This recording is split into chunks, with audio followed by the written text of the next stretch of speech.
you a government employee? Are you a person who is working with defense?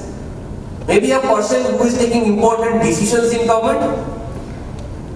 Are you doing these discussions over WhatsApp thinking it's an end-to-end encryption? Zero-day exploit.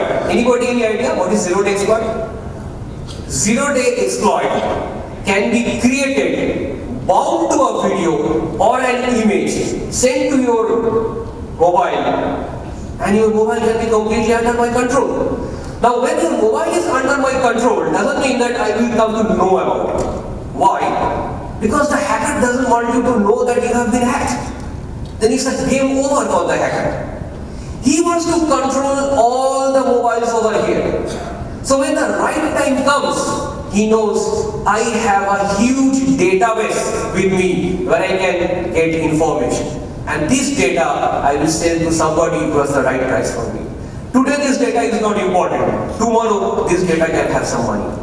So this zombie, how many corporate servers, how many corporate machines, how many SCADA systems are controlled by the hackers, we don't have much idea.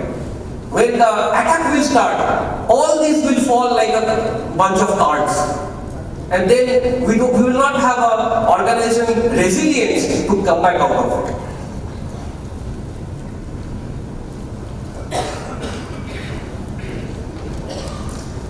I will not comment on this Stuxnet.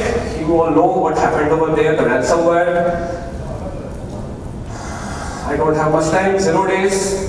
Unpatched firewall, we gave a demo in one of our events where we use a zero-day exploit. We created a zero-day exploit and hacked into an unpatched firewall, and firewall is your first line of defense.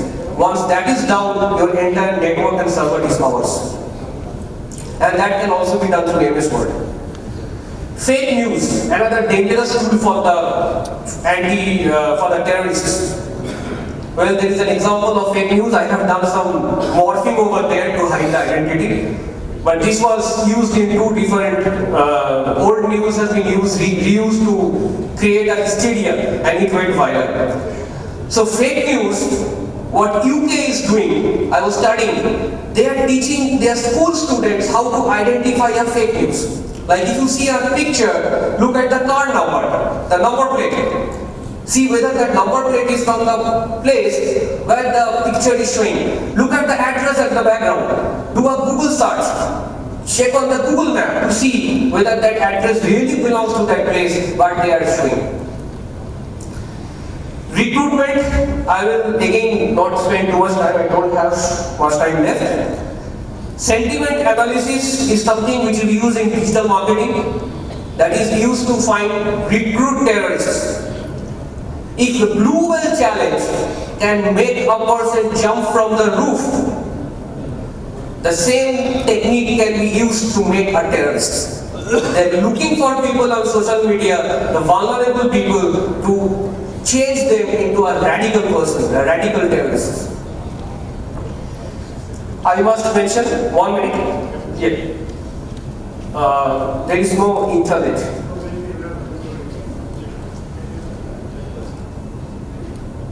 Okay, I'll just complete the Gotena pattern. See, Gotena, let me show you this one. Still no internet. Yeah, please.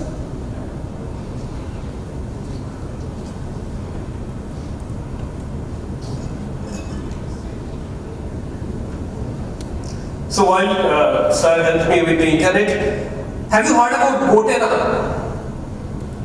Anyone? This is a device which works without telecom, without internet. It's on? Good.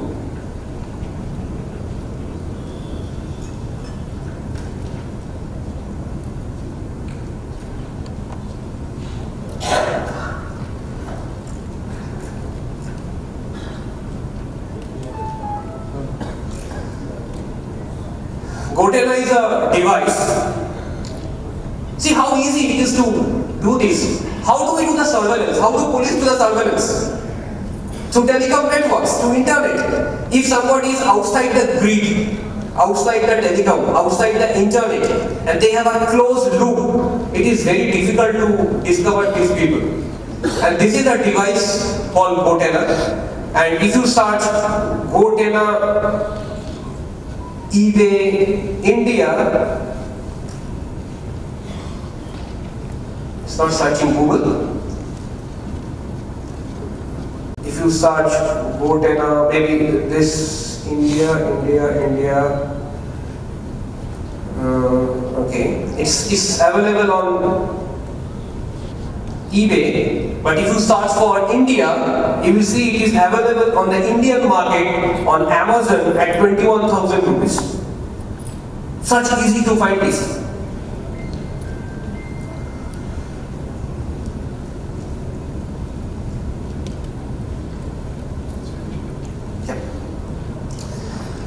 Finally, while we speak, I will show you the number of attacks that are going on.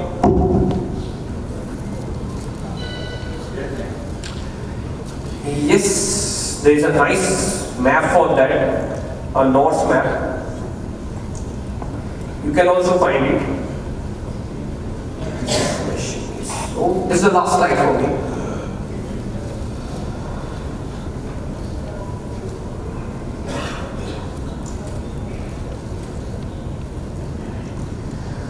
They have put the honeypots all over the world, and on the map they have pointed the honeypots.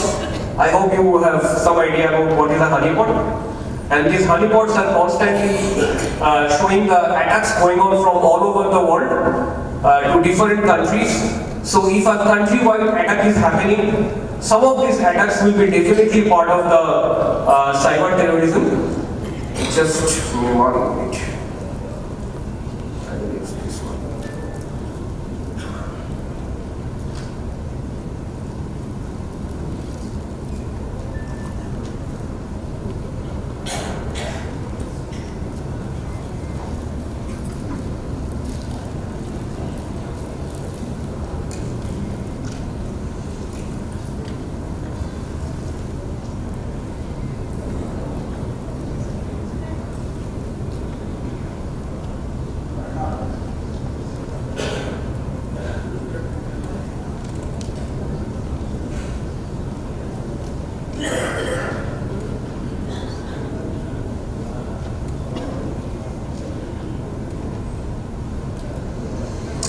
This needs a very fast connection, but it will show the world map where the attack is happening, and it happens to the honeypots kept all over the world. You can try it. It's a threatmap.fortinet.com, or there are other links called the norse-corp.com.map. I have already given the PPT file to them, so if you want you can take the PPT, and all the links that I was about to give the live demo has been mentioned, so you can go to the links and you can check from there. Thank you very much.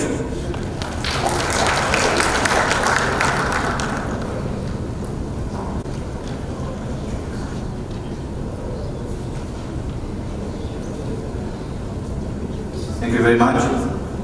I think I'm the last person before lunch, so my time is very critical. So I'll probably finish within 10 minutes or even less than 10 minutes if I can. Thank BCCI and others for setting this stage. It's a very relevant topic in today's world in terms of cyber criminals, cyber terrorism. And I was looking up again on the Google.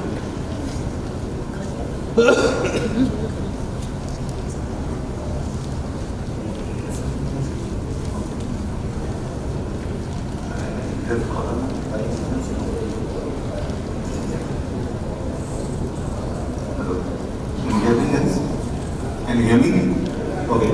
So this is, I think, Sandeep was trying to show you. This is a checkpoint live map. Though it's not live, it's kind of recorded because I thought, okay, I might not get a live connection, so I just recorded. So this is what it looks like typically if you do a Norse or FortiGate or checkpoint cyber threat maps. Now, I would like to focus on the insider threat. What does it exactly mean? Essentially, it means that we are all in an organization, and we definitely have threats coming from outside. Somebody can drop a malware, there could be phishing attacks, there could be distributed DDoS attacks, and various other things on our perimeter, on the security. And we can be hacked. Okay, so when I say hacked, it is essentially somebody else doing something rogue on my network, on my organization, on my phone or whatever. But think of somebody within my organization is going rogue. And that's the very fundamental thing that terrorists typically use. They will kind of brainwash maybe one of your employees and use that person from within your organization to steal data out. Very simple. They might open a gate for others to come in, or they can themselves do some certain things to exfiltrate data, to take data out from the organization. And this has been happening. It's not something new. Very fundamental human psychology in terms of how these terrorists would work. So in an organization, what we see that we have employees, we have contractors, we have third-party vendors, we have suppliers, and then we were talking about offloading, hiring agencies to do certain things for us, and they typically get access to our network, and we never know whether they are such rogue people or they are turning into a rogue person. So controlling that is super critical. So I will probably take you to some 3-4 simple scenarios which we can all relate to and see what is the threat, what we can do, and whether we are really seeing those things in our typical organization. To meet Mr. Take a name Rajan. So he is a very sincere employee of ours, works day and night, and doesn't have much time. He is always busy. So essentially, he does not attend any training. He does not go into any security workshop, and not aware of IT and security, all those big things. He does his work on his computer. Ideal candidate for getting hacked. He would never know that his system is getting hacked. He would never see certain things changing, and probably a software, a malware, a worm will sit on his desktop or laptop or whatever for maybe months before it spreads across the organization and starts collecting the data. So, extremely essential, and Gordon Mukherjee talked about it. Mass scale, training awareness is super critical for all of us, and we should not be thinking, okay, only the IT guys, only the high profile needs to be trained. It's across the organization. Let's look at another character. She is an outperformer. She does everything. Okay, she has been from HR to legal to supply chain to various other departments. Net, what she has been able to do is she has access to multiple systems across the organization and have maybe high profile access. And she enjoys that access. So that's very good, but she is again an ideal candidate for getting hacked. Without her knowing, using her user IDs and passwords and other credentials, anybody within the organization can also hack into some other system which probably she is not using currently, and do a massacre. So essentially what is super critical is whenever somebody is moving from one department to other, can we take those accesses out? So revocation of access, recertification of access, so that somebody with the minimum required access of privilege can get his or her work done. So that is super critical in case of security if you really want to ensure that you are having a right playground to do it. I think we all see that in our organizations. Let's look at another example. Meet Mr. Jagan. He is a super guy. He is admin of all our databases, all our Linux systems, ADs and everything. And he does his work very sincerely. But net what's happening is he has access to multiple highly critical systems. And because he is managing multiple, he has a tendency of writing down his passwords on a sheet of paper or saving in a clear text file in a shared folder so that he can remember all passwords. Very soft target for everybody.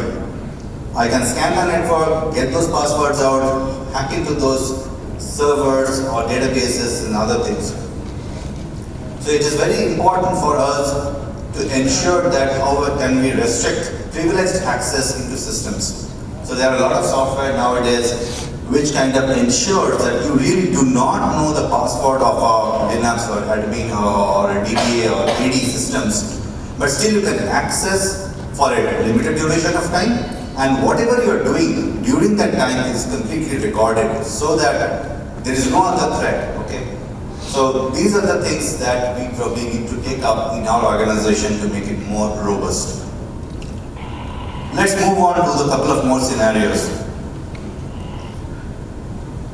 We are all here, we are all maybe in the higher level of organization, and somebody is, someone, a junior of yours come up one day in the morning and says, sir, you are very stressed and you are working very hard. And he said, no, not that, why are you saying so? No, sir, I'm saying for the last 1 week, you have been awake all night and working. No, I'm not doing that. No, sir, we are getting an access from your system at 2 o'clock in the midnight till 4 o'clock, and you are doing lots of things. No, I'm not doing it. Who is doing it on my behalf? So that's a very classical case wherein somebody senior accessing system and nobody is kind of questioning because everybody thinks, okay, sir, maybe really doing something very important. The problem here is probably it is not coming from his laptop or mobile or device. It's coming from some other country in Africa or Siberia or Russia or some other place. And you have no way to track it, not only track it, prevent it. So that is more important. It is not a post-mortem. It is, you have to detect and prevent it then and there.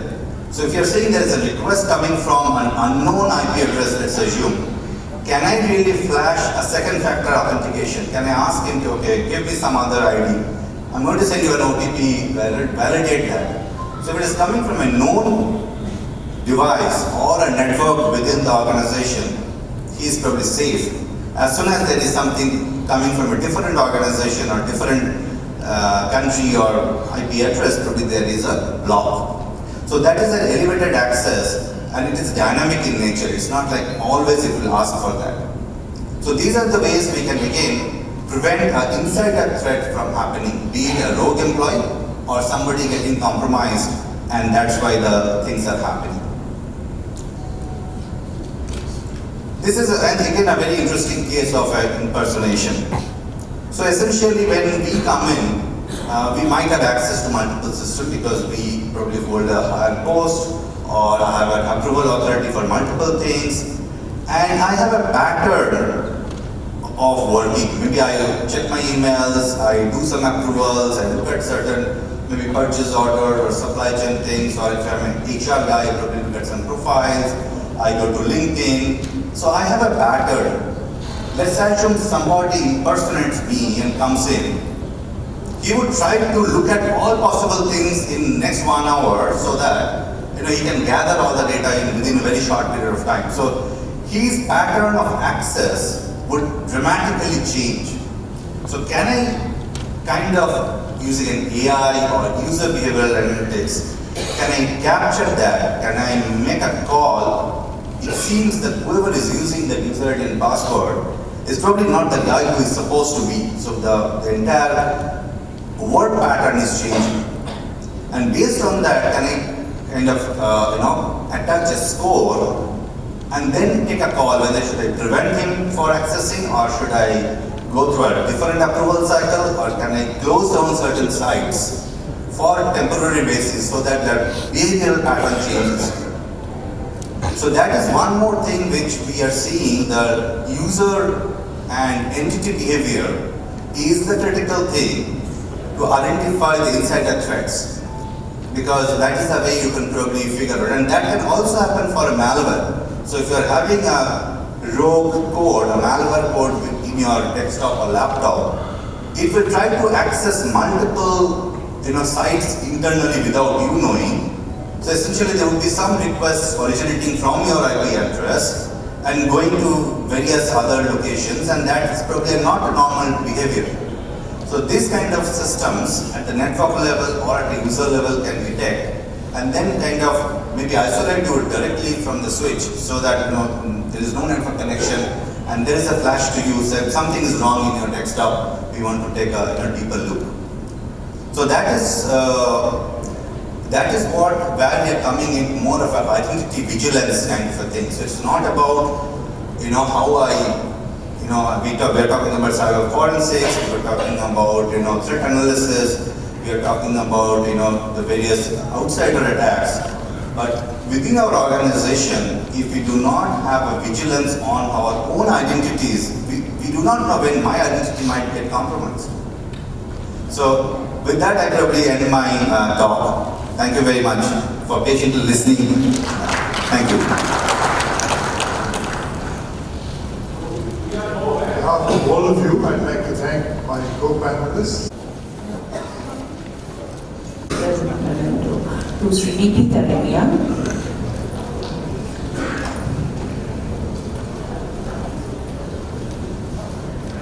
to Mr. Sandeep Sengupta,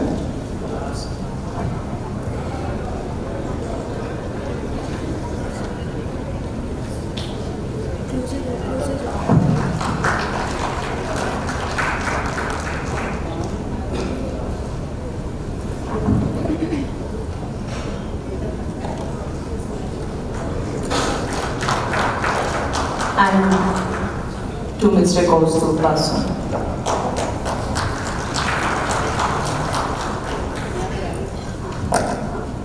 The next session after lunch is which sectors of economy are most vulnerable to cyber. With us as speaker, Air Commodore D. Vaksa, VSM, AOC, Air Force Station, Basant Nagar, Mr. Navanko Shane, Advisor Infosec Bandhan Bank Limited, Mr. Yogesh Chiplungar, AVP Chief Information Security Officer, ICICI Prudential, Mr. P.S. Bhattacharya, former Chairman, Coal India Limited, Sri Gopal Dutt, Chief General Manager, BIS, GAIL India Limited. So, ladies and gentlemen, we will commence the next session, that is session 3 at 2:50. You are requested to please join us for lunch and join us back at the hall at 2:50. Thank you.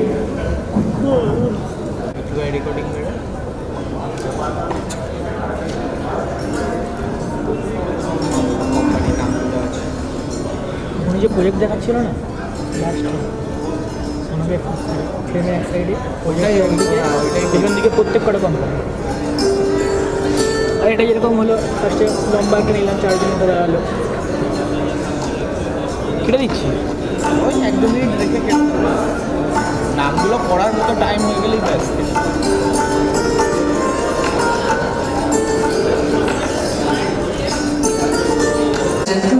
Requested to please take your seats. We will commence our third session. I am requesting my colleagues in the chamber to please communicate to our delegates outside the hall that we are starting the session. This session is which sectors of the economy are most vulnerable to cyber terrorist attack. We have as the session chairperson Mr. Tamal Bandopadhyay, Consulting Editor, Business Standard. As panelists, we have Air Commodore D. Vaksa, VSM, AOC, Air Force Station, Basant Nagar. Mr. Navanko Shane, Advisor Infosec Bandhan Bank Limited. Mr. Yogesh Chiplungar, AVP Chief Information Security Officer, ICICI Prudential. Mr. P.S. Bhattacharya, former Chairman, Coal India Limited. Sri Gopal Dutt, Chief General Manager, BIS, GAIL India Limited. I would request the dignitaries to please come and take their seats on the dais. Ready to? On to camera. Still photograph. How ready?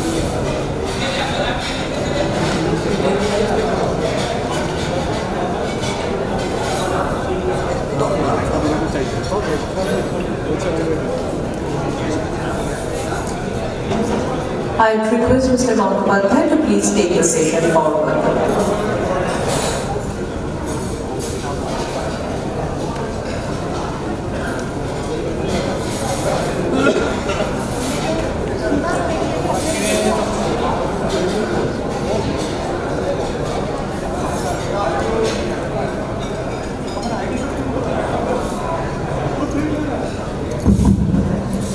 Good afternoon and a very warm welcome to the post-lunch session and the most difficult one to keep you awake.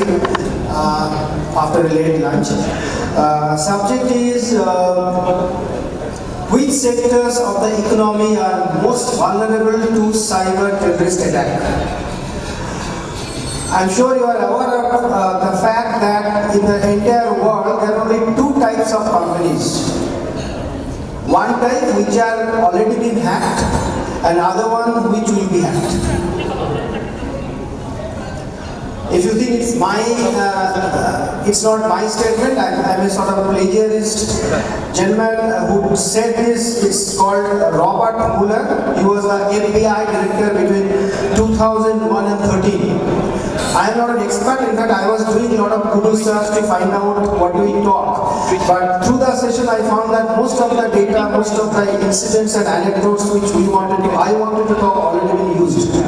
So, and I am not an expert. So, to cut a long story short, what we have decided, nobody will go there to talk. We'll just have a chat, and you are, all the sessions, I think some of you had some questions you could not ask. So, we'll not wait till the end. So, just get the microphone thing after somebody speaks, not interrupt them. But if you have any relevant questions after round 1, round 2, round 3, you are welcome to ask questions.